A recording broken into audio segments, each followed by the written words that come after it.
Hello and welcome you all to the street analytics. इस वीडियो में हम कंप्लीट फंडामेंटल एनालिसिस करने वाले हैं एचडीएफसी बैंक का। हम डिस्कस करेंगे बैंक के बारे में, जहां पे हम देखेंगे कि बैंक की शुरुआत कैसी हुई, क्या जर्नी रही उसकी अभी तक, और कंपनी का बिजनेस मॉडल है क्या। उसके बाद हम डिस्कस करेंगे कंपनी के मैनेजमेंट के बारे में, जो इसके प्रीवियस एमडी और सीईओ थे उनके बारे में, और जो करंट एमडी और सीईओ हैं उनके बारे में भी। देन हम कुछ इंपॉर्टेंट फाइनेंशियल रेशियोज देखेंगे जो हमें किसी भी बैंक में चेक करने चाहिए। इसके बाद हम प्रोज एंड कॉन्स देखेंगे जो कि मेरे हिसाब से एचडीएफसी बैंक के। एंड एट लास्ट हम वैल्यूएशन देखेंगे और मेरा टेक देखेंगे कि एचडीएफसी बैंक पे क्या है। तो चलिए स्टार्ट करते हैं about the HDFC bank section और जानते हैं कि बैंक की शुरुआत हुई कैसे। एचडीएफसी बैंक की जो पेरेंट कंपनी है वो है एचडीएफसी, और जैसा कि आपको पता होगा कि हाउसिंग के मॉर्गेज करती है, मतलब हाउसिंग के लोन देती है। अब उनके पास ये आइडिया 1987 में आया था कि यार हमें कुछ हाउसिंग के अलावा भी बहुत चीज़ें स्टार्ट करनी चाहिए, और बोर्ड ने कहा कि चलो देखते हैं कि क्या क्या कर सकते हैं। तो उस टाइम पे जो प्रेजेंटेशन हुई थी उसमें बैंक का भी एक आइडिया निकल के आया। तो जो 1987 का पीरियड था उस टाइम पे ये बात चल रही थी, तो मतलब यहाँ पे बातें चलने लगी थी। अब उस टाइम पे बैंक्स वगैरह नहीं खोल सकते थे क्योंकि 1969 में गवर्नमेंट ने नेशनलाइजेशन कर दिया था सारे बैंक्स का। मतलब जितने भी बैंक्स थे 1987 में वो कौन ओन करती थी? गवर्नमेंट ओन करती थी।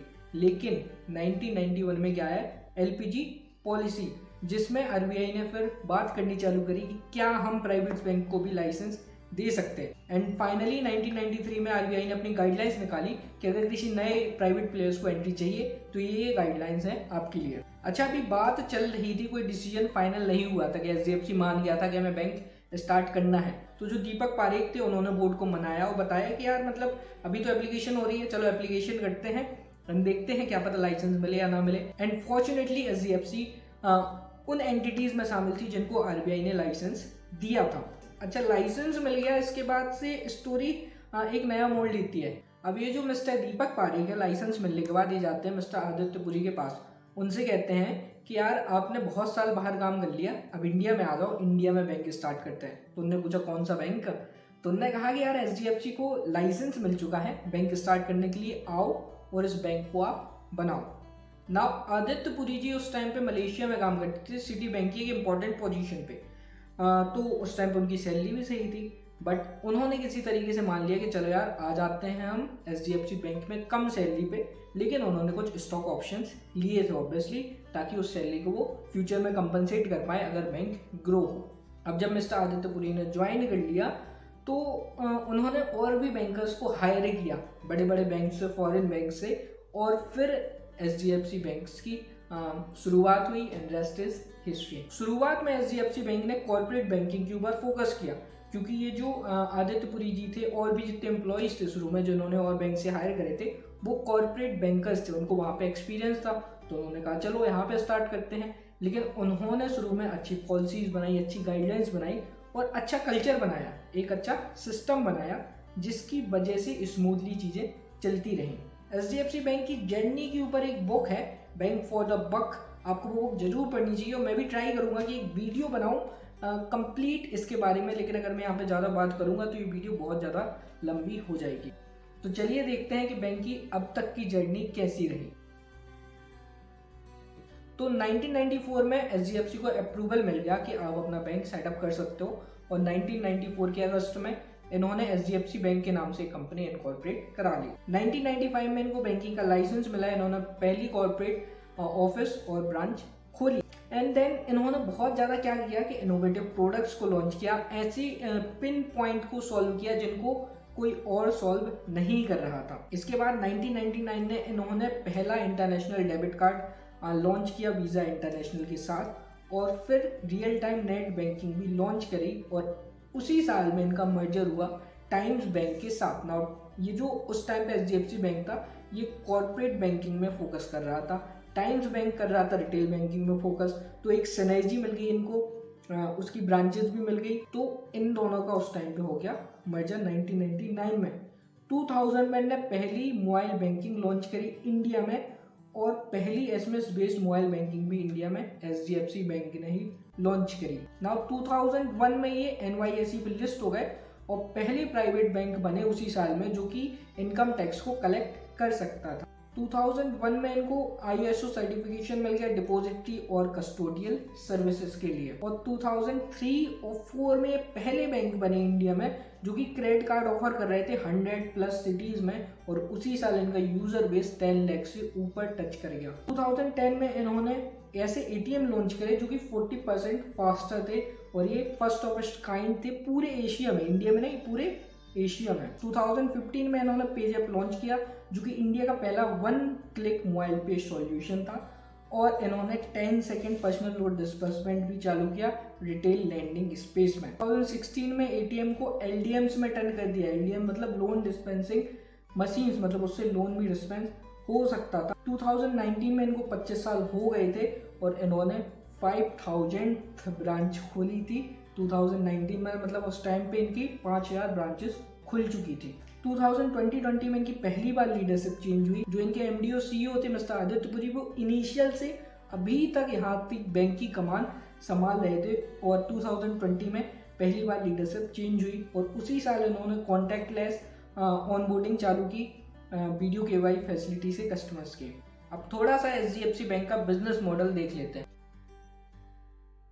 अब जो बैंक्स का बिजनेस मॉडल है वो सिंपल सा होता है कि वो कस्टमर से डिपॉजिट एक्सेप्ट करते हैं और जो बोरोवर्स है उनको वो लेंड कर देते हैं। अब इसमें ये कमाते कैसे हैं, ये बोरोवर से थोड़ा ज़्यादा चार्ज करते हैं जितना वो कस्टमर को देते हैं, तो ये स्प्रेड इनका बच जाता है और वो स्प्रेड ही इनकी मेन इनकम होती है। इसके अलावा इनके थोड़े से अदर रेवेन्यूज़ भी होते हैं, जैसे कि किसी ने कार्ड की अगर सर्विस ली तो उस पर चार्ज करते हैं, SMS सर्विसेज के चार्ज करते हैं, और भी बहुत सारी अदर सर्विसेज होती हैं। अगर आपके बैंक अकाउंट है तो आपको ये चीज़ें थोड़ी बहुत पता होगी जरूर। नाउ HDFC के जो बैंक बिजनेस है इसको आप 3 कैटेगरीज में बांट सकते हो, retail banking, wholesale banking and treasury services. Now आप थोड़ा सा स्क्रीन पे देखते हैं और देखते हैं कि क्या क्या चीज़ें प्रोवाइड करती हैं इन एरियाज में। सो रिटेल बैंकिंग में बहुत सारे लोन प्रोडक्ट प्रोवाइड करती है, जैसे कि auto loan, personal loan, home loans. Home loans में थोड़ा इनका HDFC के साथ टाई अप है कि ये खुद होम लोन्स नहीं दे सकते, HDFC बैंक के बिहाफ पे देगी, और ये 70% तक होम लोन्स को फिर से परचेज कर सकते हैं HDFC से। तरीके होते हैं परचेज करने के, उसकी डिटेल में हम नहीं जाएंगे।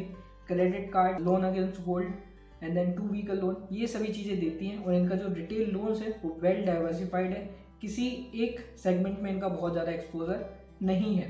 नाउ डिपॉजिट के लिए saving account, current account, fix account, ये सारी फैसिलिटीज़ प्रोवाइड करते हैं। इसके साथ साथ अदर सर्विसेज में डिपॉजिटरी अकाउंट देते हैं, म्यूचुअल सर्विस सेल्स प्रोवाइड करते हैं, प्राइवेट बैंकिंग प्रोवाइड करती है, इंश्योरेंस सेल्स करती है।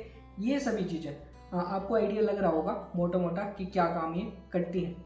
ना अगर होलसेल बैंकिंग में जाए तो होलसेल बैंकिंग किसके लिए होती है, बिजनेसेस के लिए। तो वहाँ पे उनकी वर्किंग कैपिटल रिक्वायरमेंट या फिर उनको टर्म लोन चाहिए, इनवॉइस डिस्काउंटिंग करानी है, इन सब में हेल्प करती है।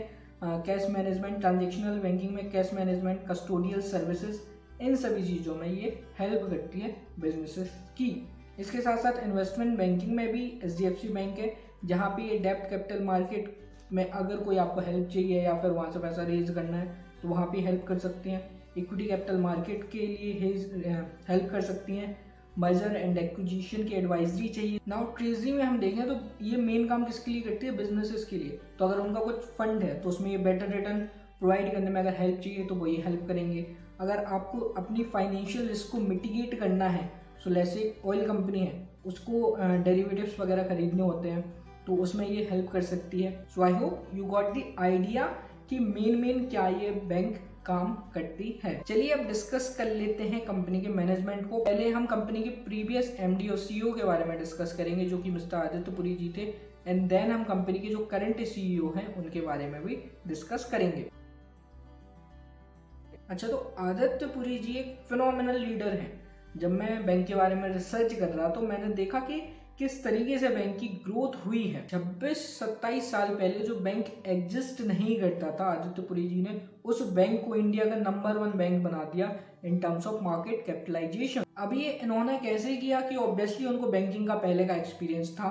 उन्होंने क्या कहा कि हम जो फॉरेन बैंक्स में प्रोडक्ट्स और सर्विसेज प्रोवाइड करते हैं उसको हम प्रोवाइड करेंगे कस्टमर को, वो भी इंडिया के बैंकिंग का जो डिस्ट्रीब्यूशन और नेटवर्क था, जो रिलेशनशिप थी, उसके साथ उन दोनों को हम कंबाइन करेंगे, फिर हमको कोई रोक नहीं सकता है। कुछ मैं स्टैट्स दिखाऊंगा आपको रिसेंट के 10 ईयर्स की, जहाँ पे आप देखेंगे कि कितने हाई स्पीड में नेट प्रॉफिट बढ़ा है कंपनी का, और भी रेशियोज आपको दिख रहे होंगे आपकी स्क्रीन पे। नाउ आदित्य पुरी ने जो सक्सेस अचीव करी, इसके पीछे के रीजंस क्या है कि इन्होंने बहुत ही ज़्यादा इनोवेटिव प्रोडक्ट्स लॉन्च किए, इन्होंने सिस्टम्स पे फोकस किया कि हमें सिस्टम इन प्लेस चाहिए इससे पहले कि हम बैंकिंग का जो सर्विस है वो स्टार्ट करें। उनका विजन था कि हमें ऐसा बैंक बनाना है जो ग्लोबल पेरीमीटर पर compete कर सके, और एट लास्ट इन्होंने शुरू से ही फोकस किया कि एचडीएफसी बैंक को फुल्ली कंप्यूटराइज बना सके।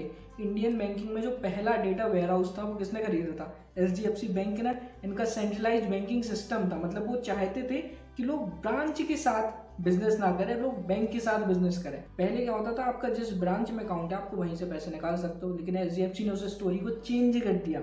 आप किसी भी ब्रांच में जाके पैसे डिपॉजिट कर सकते हो, किसी भी ब्रांच से आप पैसे निकाल सकते हो। ये कैसे किया एचडीएफसी ने? सेंट्रलाइज बैंकिंग सिस्टम की वजह से कि मतलब उनके एक प्लेस पे पूरा डेटा है। अगर कोई भी ब्रांच रिक्वेस्ट करेगा कि भाई साहब इस कस्टमर के अकाउंट में कितने पैसे हैं, वो डेटा उनको दे देंगी।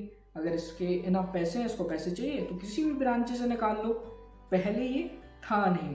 तो ये कुछ इनोवेटिव चीज़ें हैं जो आदित्य पुरी जी ने हेल्प करी। इन्होंने बिजनेस जो प्रॉब्लम फेस कर रही थी, अगर कैश मैनेजमेंट की प्रॉब्लम है, वर्किंग कैपिटल की प्रॉब्लम है, तो उस सबको इन्होंने बारीकी से देखा, वो चेन के आखिरी तक गए और उन प्रॉब्लम को सॉल्व करके बैंक के बिजनेस को इन्होंने आगे बढ़ाया। नाउ कंपनी के करंट एमडी और सीईओ के बारे में बात कर लेते हैं, मिस्टर शशिधर जगदीशन। ये भी बैंक के बहुत पुराने एम्प्लॉय हैं। 1996 में इन्होंने as a finance manager HDFC को ज्वाइन करा था।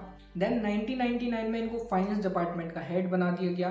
2008 में ये सीएफओ बन गए एंड 2019 में इनको स्ट्रेटेजिक चेंज मैनेजमेंट की पोजीशन पे अपॉइंट किया गया और 2020 में इनको सीईओ बना दिया गया। नाउ कुछ इंपॉर्टेंट फाइनेंशियल रेशियोज देख लेते हैं एचडीएफसी बैंक के बारे में। नाउ बैंक्स का बिजनेस और बिजनेस से बहुत अलग होता है। यहाँ पे हमें कुछ स्पेसिफिक रेशियो चेक करने होते हैं, जैसे कि CASA, NIM, gross NPA, net NPA, return on asset, return on equity, ये सभी चीजें हमें चेक करनी होती है। चलिए देखते हैं इन रेशियोज को। तो पहला है कासा रेशियो, जो कि बैंक का है करीब करीब 46%। नाउ कासा का मतलब क्या है? सीए से स्टैंड होता है करेंट अकाउंट, ऐसे का मतलब होता है सेविंग अकाउंट। तो कासा रेशियो इंपॉर्टेंट क्यों है? 46% ये क्या बताता है कि अगर बैंक के पास 100 रुपये का डिपॉजिट है, उसमें से 46 रुपीज करेंट अकाउंट और सेविंग अकाउंट में है। Now current account saving account क्यों मायने रखते हैं? क्योंकि करेंट अकाउंट पे इंटरेस्ट कितना होता है? 0। सेविंग अकाउंट पे इंटरेस्ट कितना होता है? 3 से 4%। तो इससे बैंक की जो कॉस्ट है वो डाउन रहती है। सेकेंड चीज हम देखेंगे ग्रॉस एनपीए, मतलब ग्रॉस नॉन परफॉर्मिंग एसेट। वो एसेट जिनसे अब इंटरेस्ट नहीं आ रहा है, कस्टमर ने उनका पेमेंट करना कर दिया है बंद। कंपनी का ग्रॉस एनपीए करीब करीब एवरेज में 1.3%। एक्चुअल फिगर्स आपकी स्क्रीन पे आ जाएंगे, 3 सालों के आ जाएंगे, आप उनको देख सकते हो।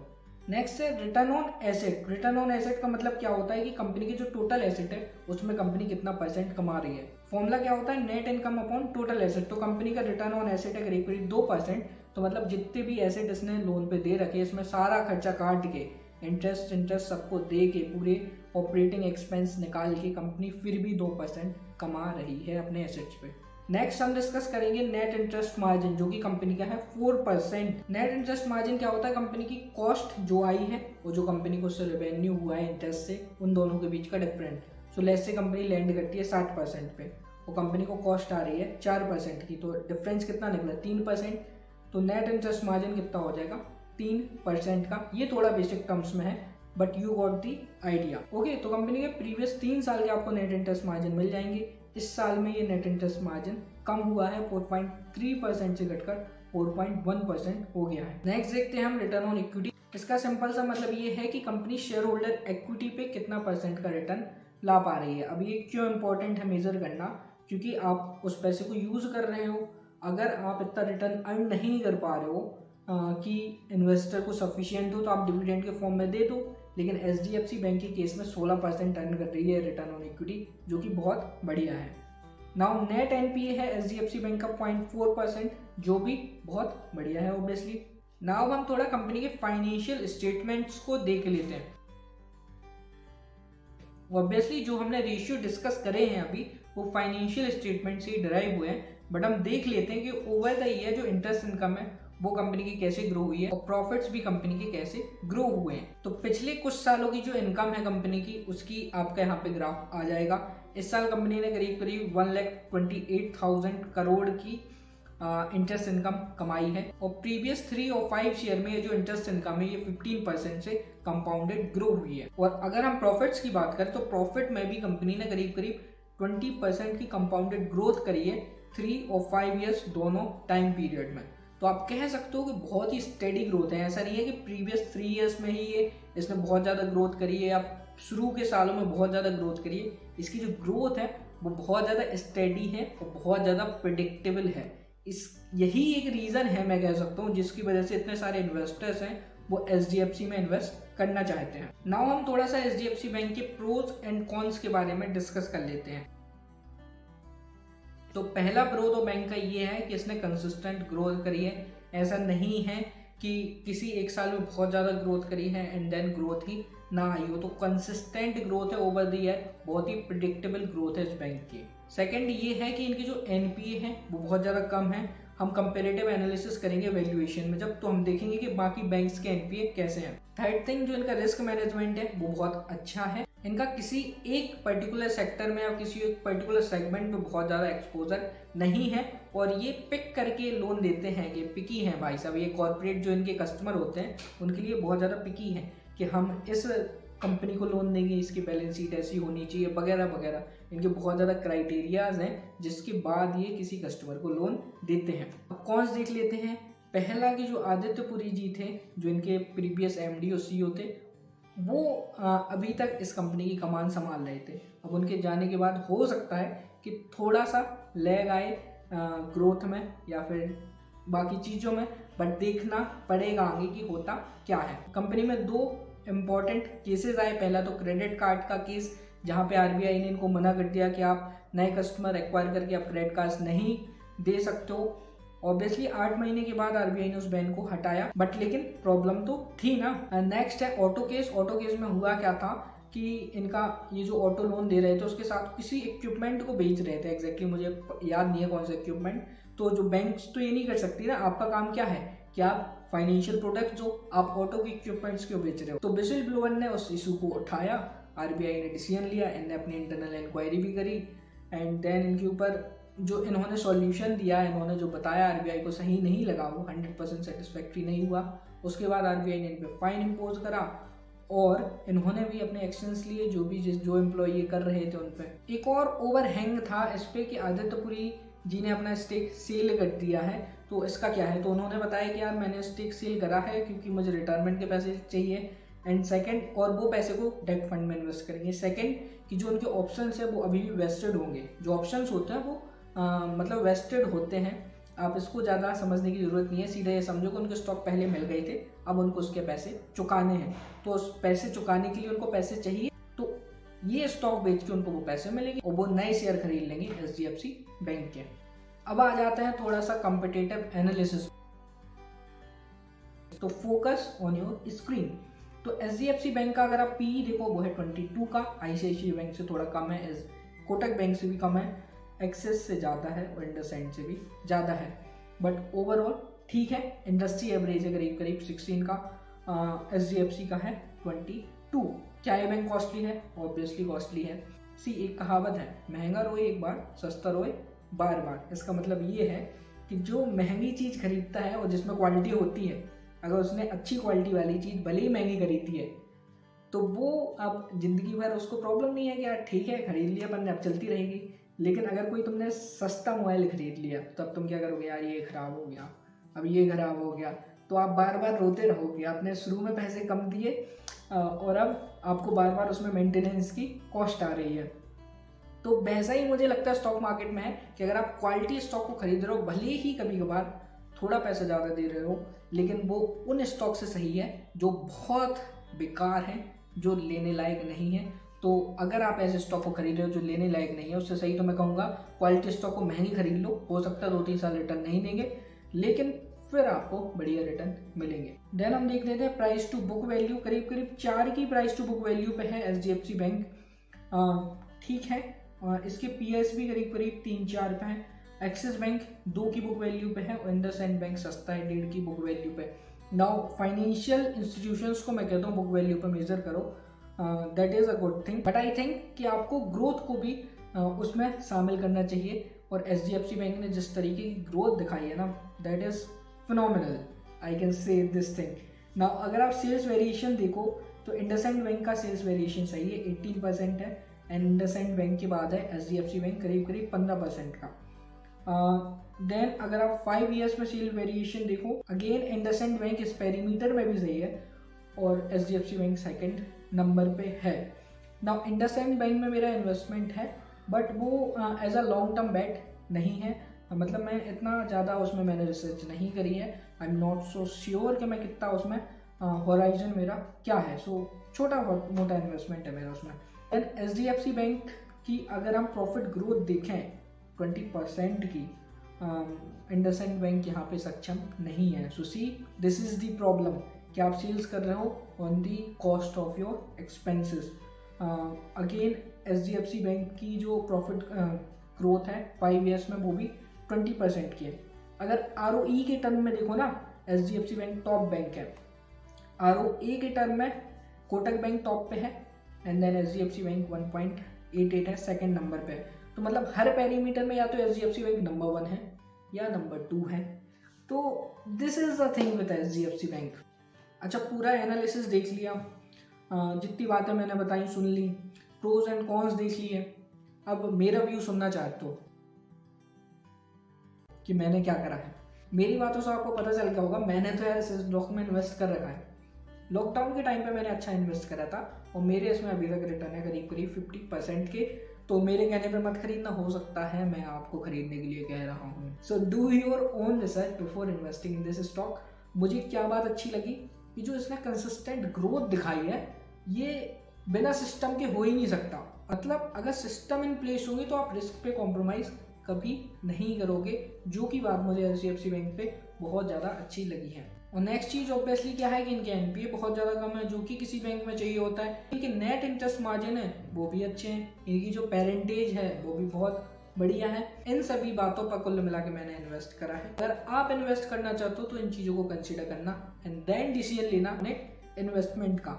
So this is it for this video. अगर वीडियो अच्छी लगी हो तो लाइक करो, शेयर करो अपने फ्रेंड्स के साथ, सब्सक्राइब कर लो इस चैनल को, क्योंकि हर मंडे को मैं एक एनालिसिस वीडियो डालूंगा और हर थर्सडे को आपको एक एजुकेशन वीडियो मिलेगी स्टॉक मार्केट के बारे में। So for that don't forget to subscribe this channel.